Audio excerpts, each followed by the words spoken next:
continuar, bueno, vamos a ver un tema adicional que son las tablas hash. Digamos, este sería el último tema de este parcial y ya nos abocaríamos a los ejercicios y a, bueno, las aplicaciones de esto. ¿Ok? Bueno, entonces, si ustedes recuerdan lo que hemos visto en este parcial, es tipos de datos lineales. Este nuevo tipo de dato deja de ser un poquito, bueno, tiene esa esencia lineal, pero hay un pequeño detalle con él. ¿Ok? Bueno, entonces, pensemos en que hemos visto algo así como una estructura en las listas, pensemos ahora como un tipo diccionario. Si ustedes recuerdan, hemos dicho que, bueno, estos tipos de datos lineales que hemos visto no necesariamente se adaptan muy bien a esto de ser un diccionario. Dijimos, bueno, las listas las puedo utilizar como un diccionario, pero sin embargo tienen cierta ineficiencia, ¿no? Por lo siguiente, ahorita veremos por qué. Pero básicamente pensemos en esto que es una estructura de datos y algo que yo quiero utilizarlo como un diccionario. Entonces, en ese caso pensemos de esta manera. Una estructura de datos tipo diccionario va a tener una cierta tupla. Van a ser tuplas, donde yo tengo por un lado al menos dos campos. Uno de ellos le vamos a llamar K1 o K, K1, K2, etcétera, y el otro B1, ¿ok? Y de ahí pueden ser cualquier cantidad de campos. Entonces, uno de ellos, la K, las K van a ser las KIs, PIs. Las K van a ser algo que vamos a llamar las llaves, ¿ok? Y BI, pues bueno, los valores que nos interesan, ¿vale? Es decir, cada uno de estos espacios o estos pedacitos de información, yo los puedo localizar mediante su llave y lo que me interesa es el valor.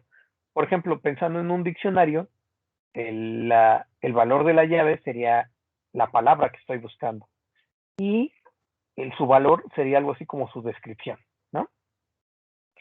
Bueno, entonces las operaciones que vamos a soportar, las básicas en mi diccionario, serían estas cuatro.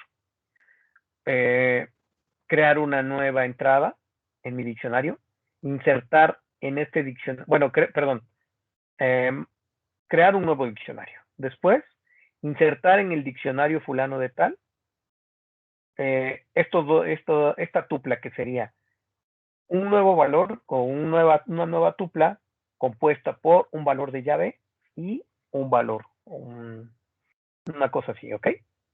Y estas dos operaciones busca, que también la podemos poner como look up, así se llama en inglés, y borrar, ¿ok? Cuando busco, yo voy a buscar en el diccionario la tupla que tiene su valor de llave K. Y después igual, cuando borro en un diccionario la tupla que tiene un valor de llave K. ¿Ok? Hasta aquí queda claro que es ¿cómo sería un tipo de datos diccionario? Lo que quiero hacer con él. Fíjense que a diferencia de una lista, bueno, en una lista yo simplemente, o en una cola, yo voy almacenando datos. Cada uno de ellos tiene aplicaciones muy particulares, ¿no? Una lista, bueno, puedo almacenarlos y puedo tener los datos ahí. Sin embargo, bueno, por ejemplo, en una pila solamente veo el valor más, el último valor que agregué es el último que puedo accesar, ¿no? Tengo todos los datos ahí almacenados, pero solamente tengo el último, es el único que puedo accesar. En una cola, bueno, por un lado voy insertando los datos y por el otro voy tomándolos.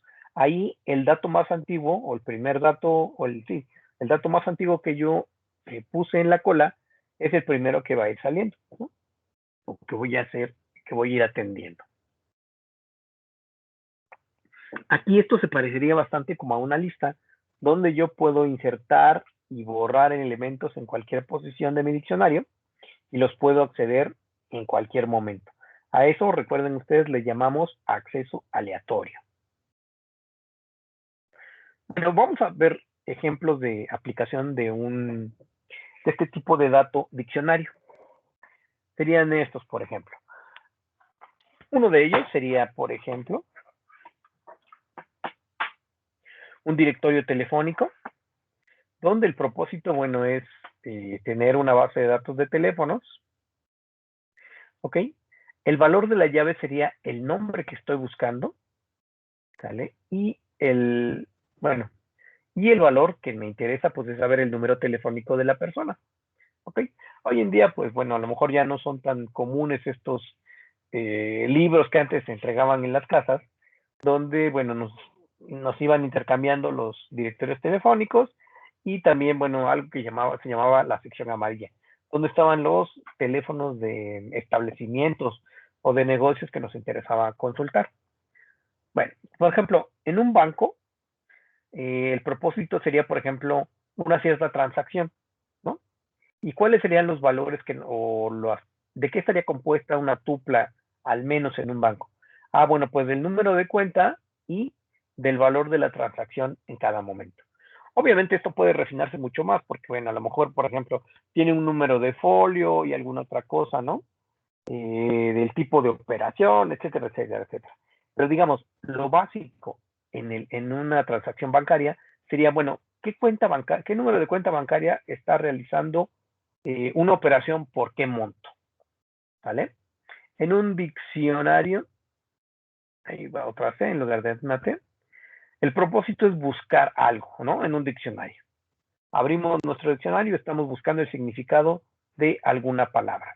Esos serían los valores que tiene la tupla, tanto la palabra como el significado, y aquí lo importante es el valor de la llave. Bueno, para nosotros como tal, ¿no? En un compilador, por ejemplo, cuando lleguen a su curso de compiladores van a ver que vamos a utilizar un diccionario muy particular para manejar ciertas cosas en el proceso de construcción de un compilador. En este caso vamos a decir que vamos a almacenar símbolos. Aquí en un compilador le llamamos una tabla de símbolos.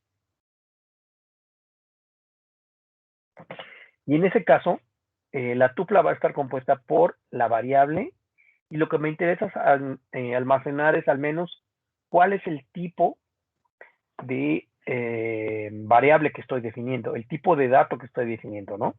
Si es de tipo entero, si es de tipo char, de tipo cadena. Y otra cosa ahí, por ejemplo, también es en qué ambiente estoy definiendo mi variable. Si es una variable local, si es una variable global, etcétera, etcétera. ¿Ok? Y por ejemplo, para Google, pues su propósito, habría que ver cuál es su propósito, ¿no? Son propósitos comerciales. Y bueno, uno nos lo ponen como un buscador, pero en realidad es una agencia de venta pues sí, ¿no? De publicidad, digamos.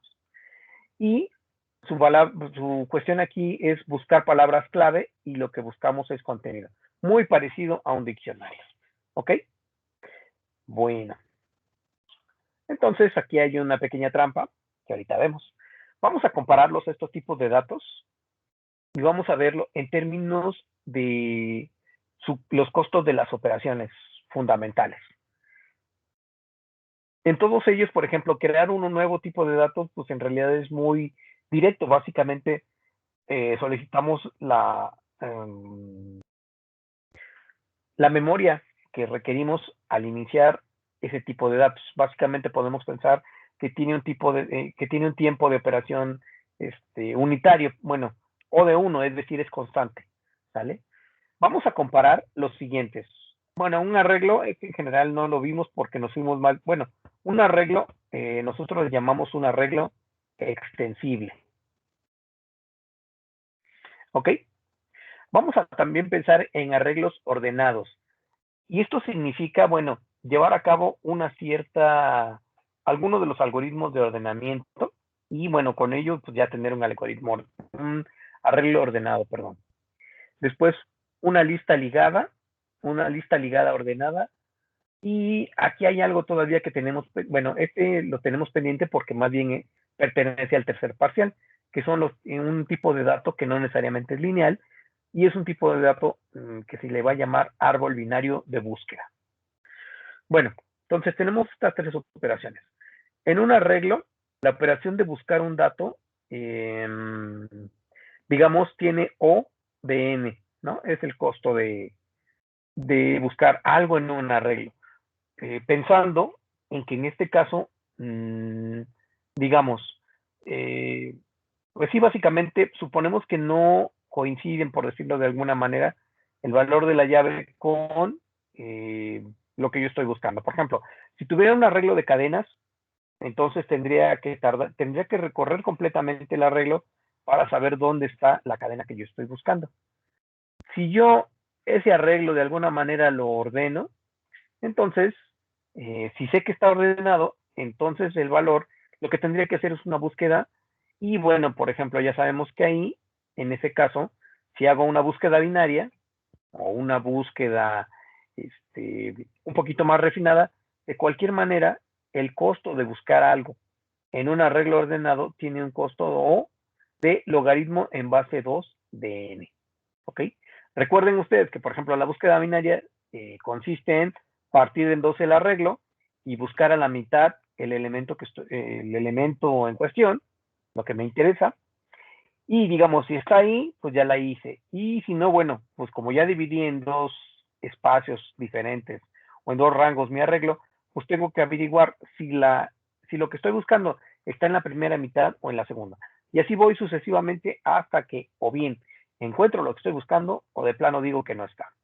Entonces, eso tiene un costo de O del logaritmo en base 2 de n, ¿no? Bueno, ya es mejor que tener O de n, es decir, que recorrer todo el arreglo cada que estoy buscando algo sí, un elemento en mi arreglo. En una lista que sea ligada, pues el costo de buscar algo, pues básicamente es prácticamente recorrer toda la lista, ¿no? Porque tengo que ir elemento por elemento buscando lo que me interesa. ¿Ok? Esa es una de las desventajas, perdón, de una lista ligada frente a un arreglo, ¿no? No puedo hacer una búsqueda binaria en una lista ligada porque a final de cuentas son estos pedacitos de información que yo les llamé nodos y están, digamos, como que dispersos, no están secuenciales en mi espacio de memoria, sino que están, pues sí, están en diferentes posiciones, ¿no? No sé exactamente ni siquiera dónde están. Bueno, digamos, lo sé porque tengo que irlo rastreando a través de ir siguiendo los apuntadores o los campos que yo he llamado siguiente, así es como los puedo ir localizando. Pero al final de cuentas, se requiere irlos localizando uno por uno. ¿Ok? En una lista ligada, aunque esté ordenada, aunque insertemos los elementos en orden, pues de todos modos me va a tomar un costo O de n. Es lo que les decía. Esto, aquí sí, tenga yo una lista, sea ordenada o no, en ese caso da igual su costo de buscar frente a un arreglo ordenado. Y en un árbol binario de búsqueda, vamos a ver que también va a tener un costo O de n. ¿Ok? Bueno, para insertar algo en un arreglo extensible, pues puedo pensar que igual tengo que recorrer todo a ver hasta dónde está disponible y ahí lo inserto, ¿no? Si es ordenado, pues igual, ¿no? En una lista ligada, pues igual insertar algo, pues tengo que recorrer todos los elementos del nodo, perdón, todos los nodos de mi lista y al final, pues ya lo inserto, ¿no? O insertarlo en la posición que me indican. Igual, si está ordenada la lista, pues de todos modos tengo que buscar la posición y lo inserto ahí. ¿Ok? Para un árbol binario de búsqueda, la operación de inserción, según yo, es más barato que esto, pero bueno, de esto dejémoslo pendiente. Pero para borrar algo, igual, ¿no? A final de cuentas, lo que estamos viendo aquí es que el costo en general de las operaciones tiene un costo O de n. Es decir, tengo que recorrer todos los elementos o todos los nodos o todas las celdas de mi arreglo para poder insertar o borrar algo, para encontrar algo, ¿ok? Entonces, eso en general, bueno, no nos preocupaba mucho porque básicamente no estábamos implementando diccionarios con los tipos de datos que hemos visto. Lo utilizábamos para otras cosas, ¿no? Pero sin embargo, en términos para hacer un diccionario, como les había dicho, ese tipo de estructuras de datos, pues no son nada convenientes porque tienen un costo en general bastante alto. ¿Ok? Bueno, y vamos a ver cuál es el problema. ¿Ok? Si quisiéramos implementar con estos tipos de datos que hemos visto, esto que hemos dicho, un diccionario. Vamos a llamarle un mapeo a buscar una cierta tupla en un diccionario, ¿ok? Localizarlo. Bueno, entonces, vamos a suponer que tengo un tipo de diccionario, vamos a llamarlo así, y entonces el asunto es que después de insertar una de estas tuplas en un diccionario, en realidad no conozco su posición. Por eso es que tiene un costo O de N cada vez que yo inserto algo o busco algo o elimino algo, porque en realidad no sé exactamente dónde están las cosas. Vamos a suponer que quiero insertar en el diccionario de estos tres valores. Vamos a suponer que estoy ahí guardando datos y bueno, y la llave, en este caso, sería, por ejemplo, el apellido. Díaz con 97, Aguilar 99 y Palacios 100, ¿ok? Y vamos a suponer que buscamos en particular esta tupla. En D voy a buscar Palacios. Entonces, igual tengo que ir revisando cada uno de los campos hasta que yo encuentre el que me interese, ¿ok? Entonces, digamos, eso es lo que vamos a hacer. Si se fijan, aquí estamos haciendo algo un poquito diferente de lo que hemos hecho en mis otros tipos de datos. Esa cosa diferente es que en realidad ahora el valor de la llave no necesariamente es algo numérico, ¿ok? Eso no lo habíamos visto, ¿ok? O bueno, no habíamos pensado en eso como en términos como digamos, como de una llave. Fíjense muy bien. Ahora, el plan básico para implementar mi tipo de dato que he llamado tabla High, bueno, perdón, que todavía no lo llamo, pero bueno, diccionario. Pensemos primero en un enfoque basado en un arreglo. ¿Ok? Aquí está mi arreglo. Entonces vamos a utilizar un arreglo extensible, para guardar los elementos, estas tuplas, ¿ok?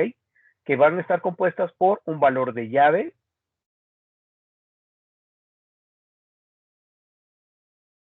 o bueno, por un campo llave y por un valor, ¿ok?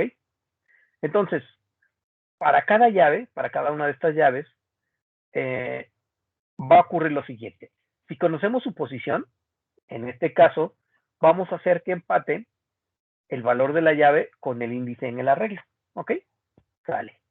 Entonces, si la conocemos, la premisa es que al conocerla, como estoy utilizando un arreglo, entonces buscar, insertar y borrar pues es algo simple. ¿Por qué? Porque si algo coincidir este valor de llave con el índice en un arreglo, si ustedes recuerdan, cuando yo hago, ¿cómo acceso a un arreglo? Ah, pues bien simple. Digo A en la posición. Ahora, si yo supiera el valor de la llave, entonces es algo tan simple por como decir A en la posición K, listo, es igual a tal cosa. O bien voy a hacer algo con este valor que está almacenado en la posición K que a mí me interesa. Entonces, si yo hago coincidir esta K con un valor y, digamos, un valor numérico en el arreglo, pues es muy fácil accederlo. Se vuelve trivial, digamos, porque el costo de acceder un elemento en un arreglo es súper simple porque tiene un tiempo constante o de 1. Simplemente lo digo A en la posición K o en la posición I y ya me quito del problema. Bien fácil, a diferencia de lo que ocurría en las versiones anteriores. ¿Ok? Sin embargo, hay dos pequeños problemas. Uno es, bueno, yo aquí estoy diciendo que la llave no es un número, sino es el apellido de la persona. Entonces, ¿cómo le hago para empatar o cómo le hago para que esta llave, a final de cuentas, mapee o nos envíe a una posición I? Es decir, ¿cómo hago que esta llave K se relacione con un valor numérico en el arreglo? Ese es el primero de mis problemas. ¿Ok? Y el segundo problema es, bueno, ¿qué tan grande debo hacer mi arreglo para poder almacenar todos los valores que a mí me interesan? Esos son dos puntos importantes, ¿ok? Porque, otra vez, recuerden ustedes, una de las cosas de mi arreglo era que, bueno, una de sus desventajas es que tengo que tener de antemano, saber el tamaño qué cantidad de elementos voy a tener en cada momento en mi arreglo. Entonces, si la cantidad de elementos que voy a almacenar en mi arreglo es muy variable, no me conviene implementarla con un arreglo, porque estoy desperdiciando espacio. ¿Ok? Si por el contrario, yo sé que voy a tener 100 elementos en mi arreglo y en general, pues vamos a tener entre 90 y 100, bueno, un voto a favor sería eso, pues, ¿no? Qué tan predecible es la cantidad de elementos y qué tan estable es esa cantidad durante el tiempo que dure mi programa, o la ejecución de mi programa, mejor dicho. ¿Ok? Entonces, esos son los dos problemas que tengo que resolver al implementar mi tipo de dato diccionario a través de una regla. Número uno, ¿cómo hacer que empate esto? ¿Cómo transformar este valor de llave, que en general no es algo numérico, perdón, no es algo entero, a empatarlo con un valor entero para poder utilizar un arreglo y que las operaciones de insertar, borrar, etcétera, se vuelvan triviales? Bueno, en este caso, lo que vamos a hacer es salvar o guardar este valor de llave en el arreglo con un índice calculado de K, ¿ok? Voy a transformar ese valor de llave en un índice numérico. Para esto voy a utilizar algo que se llama una función hash. Y esa función hash es un método para calcular el índice a partir de las llaves proporcionadas, ¿ok? Entonces, lo que voy a hacer es, para poder hacer este mapeo, lo que tengo que hacer es calcular esta función que yo he llamado hash. Lo que yo digo es, bueno, tengo aquí mis valores de apellidos, Díaz, ¿cuál otros tenemos? Aguilar, etcétera, cada uno de ellos. Y lo que yo voy a hacer es mapearlo o transformarlo en un valor numérico. Por ejemplo, 5 o no sé, dependiendo del valor que tenga, 120, etcétera. ¿Ok? Esto es lo que voy a hacer con mi función hash. Transformar cada una de estas llaves en un valor numérico, entero en general. ¿Ok? ¿Cómo funcionan estas funciones hash? Bueno, pues que dada una llave, pues calcula un índice. ¿Ok? Pero fíjense, tiene que tener estas características esta función hash. Número uno, tiene que ser calculable de forma eficiente. Es decir, no se vale que yo me tarde un orden cuadrático, etcétera, para saber, sino que tiene que ser algo en general muy rápido. Y objetivos ideales. Para cada llave, el índice es uniforme. ¿Ok? Es decir, significa que va distribuyendo estos valores de llaves de manera uniforme en mi arreglo. No se vale, idealmente no se valdría que, por ejemplo, aquí, que por fuera que mi función de hash haga que esta tupla, Díaz 97, Aguilar 99 y Palacio 100, los tres me envíen al mismo valor del índice, ¿ok? Porque eso sería que mi función no está distribuyendo bien los valores a través del arreglo, ¿ok? Lo cual, bueno, en general, pues no es tan sencillo, ¿ok? Porque, bueno, esto, a final de cuentas, requiere pues que nosotros investiguemos y probemos cosas acerca de mi función de hash, ¿ok? Lo cual, bueno, pues en este caso no es el caso para este curso, pero bueno, bueno, entonces, estas son así es como me gustaría que mi función hash funcionara, ¿ok? O es los requisitos que le voy a pedir. ¿Qué tan exigentes somos con esos requisitos? Bueno, depende de lo que estemos haciendo, ¿no? Por ejemplo, este tipo de funciones hash también se utilizan en campos como, por ejemplo, la criptografía, ¿ok? Y bueno, se utilizan para varias cosas en la criptografía y ahí sí se requiere que cumplan con estos requisitos pues de manera mucho más precisa, ¿ok? Entonces, pero bueno, continuemos. Nosotros recordemos lo que queremos hacer es crear un tipo de dato que vamos a llamar diccionario,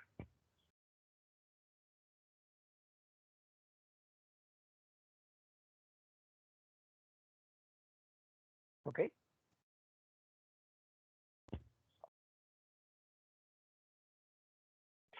Ok, bueno. um,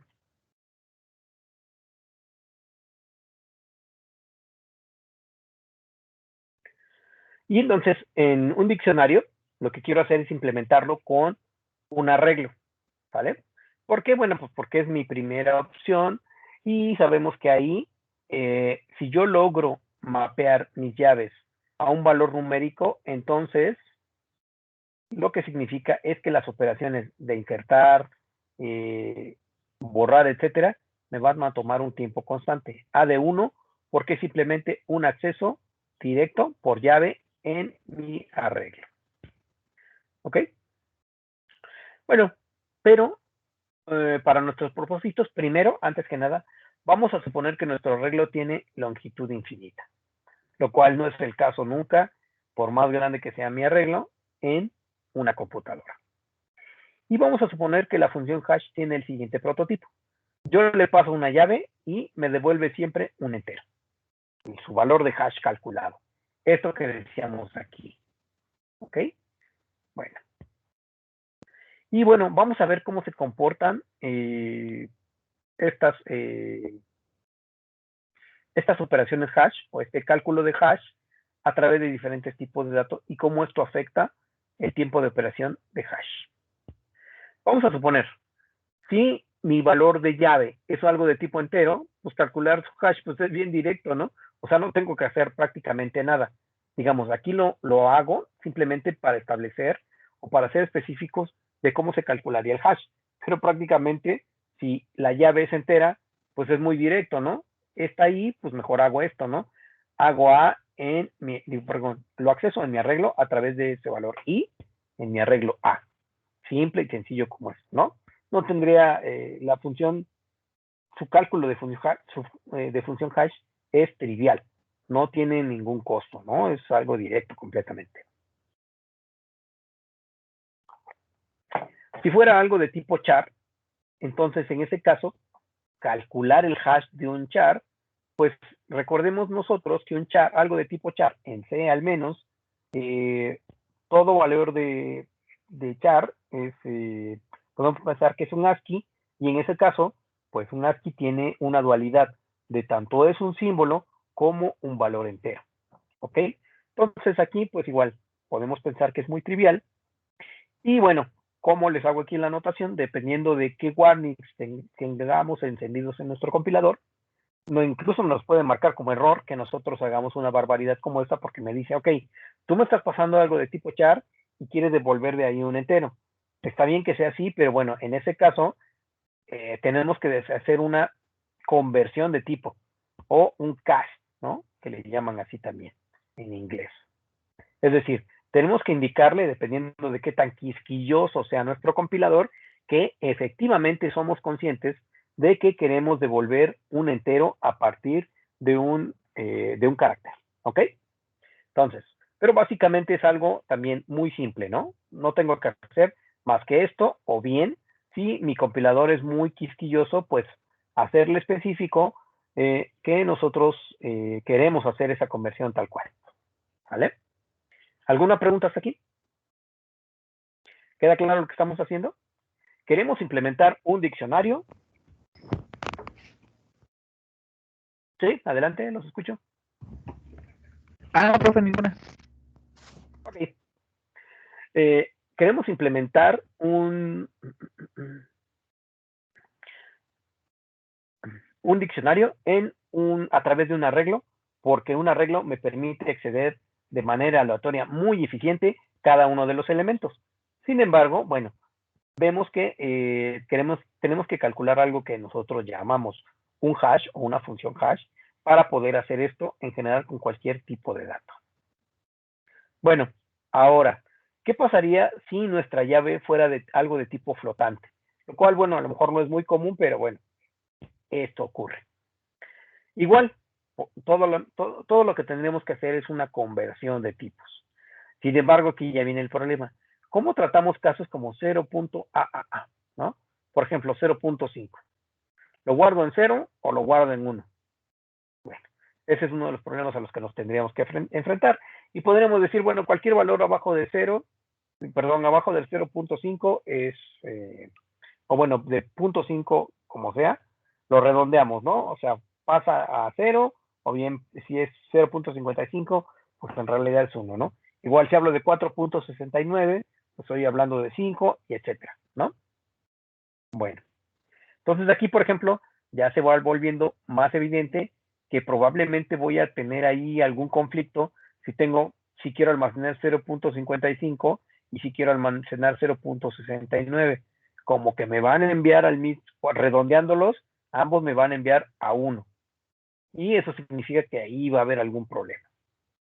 ¿Ok? Bueno, vamos con los que nos son más interesantes.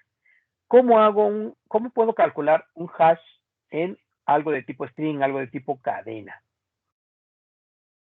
Vamos a suponer que tengo esto. ¿Cómo lo calcularía? Bueno, su hash lo calcularía una manera fácil. Es, bueno, pensar que nosotros esto, yo lo tengo de alguna manera como esto, ¿no? R-I-C-K-D y aquí va el fin de cadena. ¿Ok? Entonces lo que tengo que hacer es, recordemos otra vez que cada uno de ellos tiene un valor ASCII. Bueno, lo que tendré que hacer es simple y llanamente, a ver,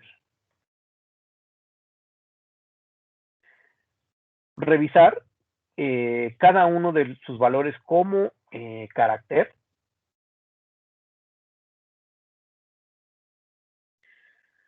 Y simplemente irlo sumando. Fíjense, aquí lo que tengo es una I que va a ir recorriendo mi cadena y un valor de suma, que es a final de cuentas lo que voy a devolver, ¿no? Entonces, todo lo que tengo que hacer es bueno, suma, lo inicializo en 0, y lo que voy a hacer es ir sumando cada uno de estos valores de los caracteres que componen mi cadena. Por ejemplo, la R se transformaría en R mayúscula, tiene un valor de 82. La I minúscula tiene un valor de, déjenme verlo de por aquí, 105. La C minúscula tiene un valor de 99. Acá, minúscula de 107. La D mayúscula tiene un valor de 68.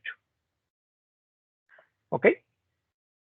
Bueno, entonces, lo que tendría yo que hacer es hacer toda esta suma y devolver el valor correspondiente. ¿Ok?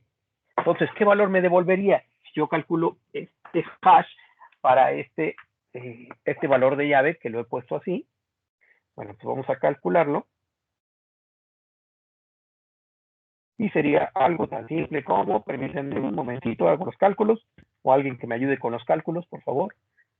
Sería, vamos a tener que sumar 82 con 105 con el 99 y le sumo 107 y después un valor de 68. Bueno, el valor calculado de hash de todo esto sería 461. ¿Ok? Si no me equivoqué. Entonces, ese sería el valor de hash de esta cadena, 461. También a estos hash lo podemos pensar que es algo así como calcular un resumen. El valor 461, a final de cuentas, resume todo esto. Es decir, ¿por qué? Bueno, porque es la suma de todos estos pequeños valores. ¿Vale? Entonces, una función hash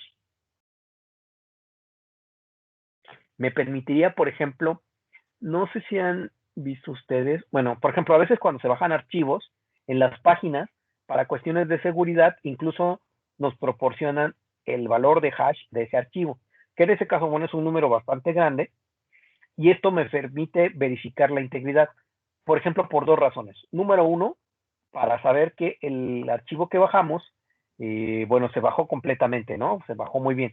Hoy en día, a lo mejor ya no nos preocupa tanto porque, digamos, las conexiones son muy rápidas, muy confiables, pero, por ejemplo, hace 10 o 15 años, descargar un archivo nos tomaba, por ejemplo, horas, ¿no? Y no siempre lo descargaba muy bien. Entonces, había por ahí, por ejemplo, podía ser que se hubiera corrompido el archivo. Y la otra es, bueno, para evitar que, por ejemplo, un sitio falso colocara, o bueno, que nosotros descargáramos un archivo y el archivo no coincidiera, es decir, se hubiera modificado de alguna manera y tuviera, por ejemplo, un virus o cosas por el estilo. Entonces, este tipo de cosas, como les digo, me permitía verificar la integridad de mis archivos. ¿Vale? Bueno, entonces, no sé si quedó claro cómo calcular el hash de una cadena.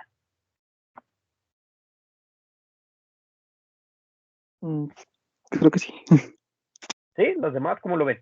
Básicamente, como les digo, es considerar que cada uno de los caracteres de mi cadena tiene un valor numérico y pues simple y sencillamente es calcular la suma de todos ellos. ¿Ok?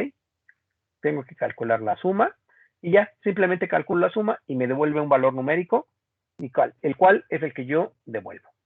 Así de simple calculo un hash. ¿Ok? Bueno, continuemos. Entonces, con esto con esto ya puedo transformar esto, mi cadenita, a un valor numérico. Recuerden que estamos suponiendo que tengo un arreglo infinito. Así que bueno, pues ya ahí lo puedo colocar, ¿no? 461. Bueno, ok. Ahora, vamos a ver qué más implica pasar de este valor entero. Ya sé cómo calcular un hash, que lo voy a transformar siempre a un valor entero, sea que yo hice que mi llave es de plano es una llave entera, o bien que de tipo char, o que de tipo flotante, o que de tipo cadena, que son los más comunes que nos pueden ocurrir. Bueno,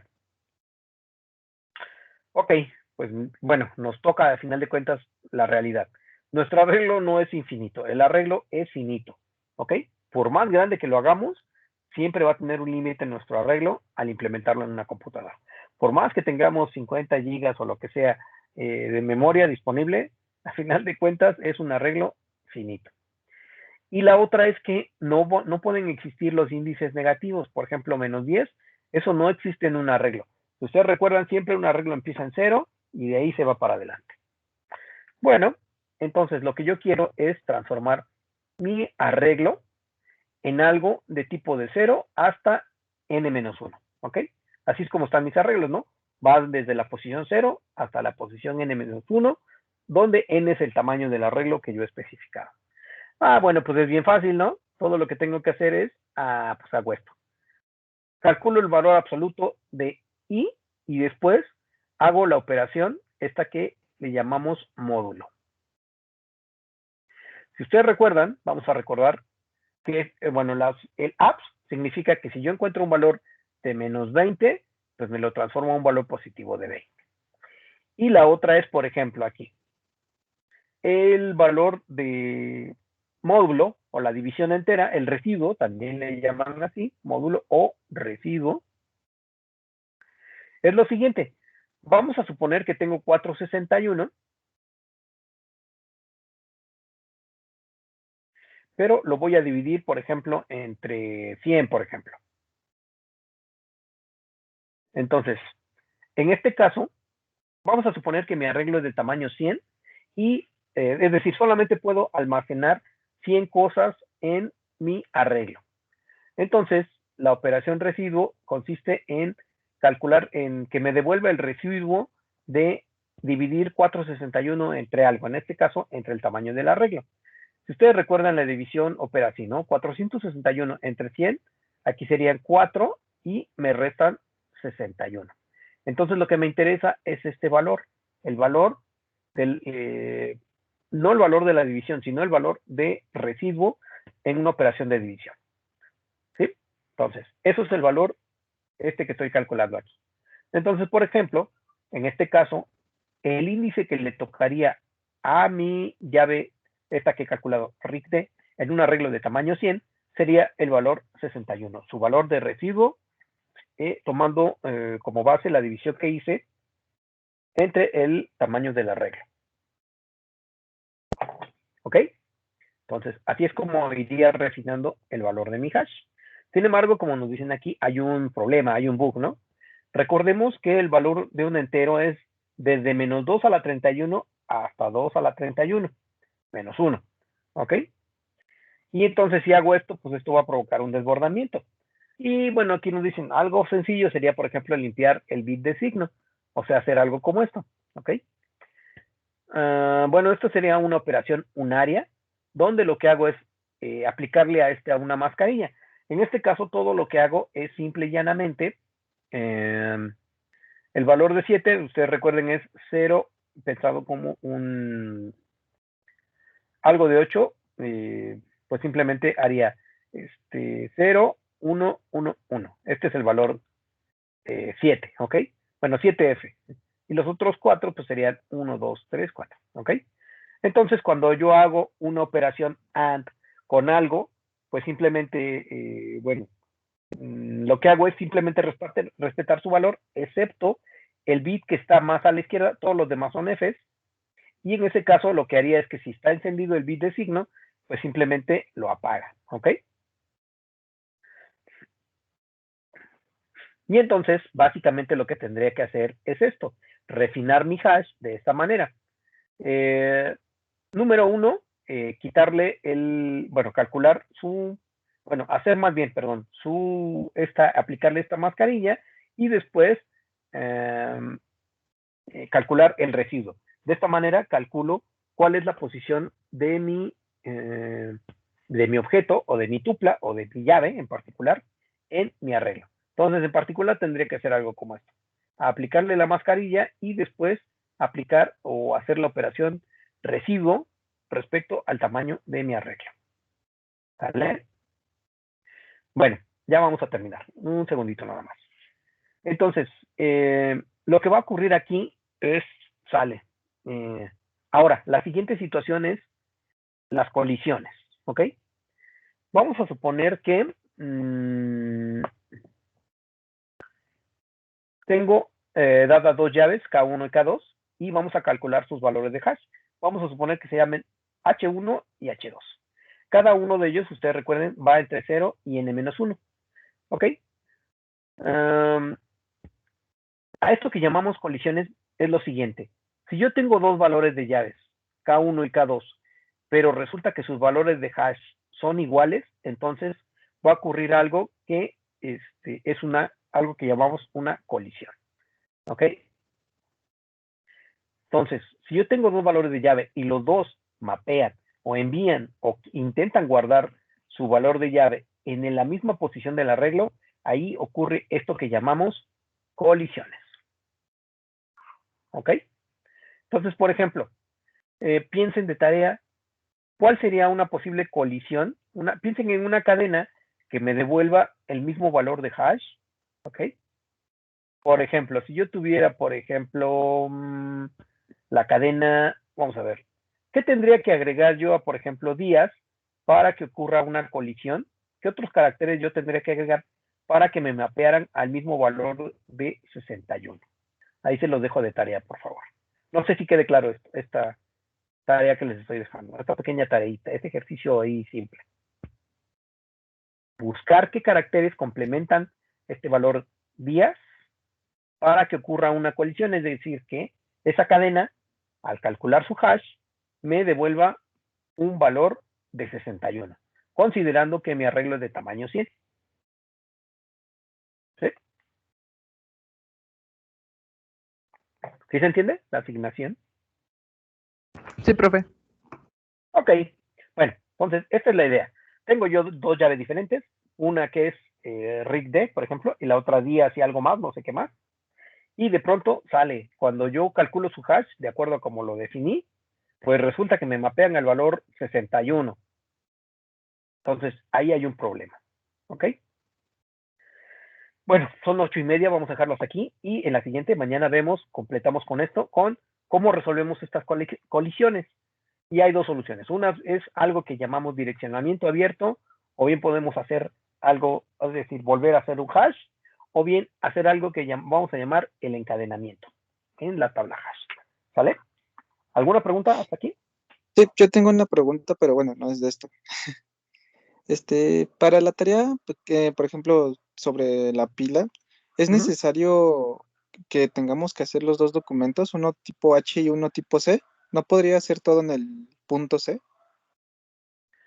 No, porque se supone que estamos, porque, por ejemplo, si queremos reutilizar la pila para alguna otra cosa, tendremos que cargar todo con eso. Por cuestiones, digamos, de modularidad, sobre todo, es que estamos dividiendo nuestros archivos, ¿ok? Sí, no sería conveniente que hagamos esto en general, ¿no? Sino que tengamos aparte nuestra .h y aparte nuestro .c, ¿ok? Ok. Bueno, déjenme dejar de grabar. Listo.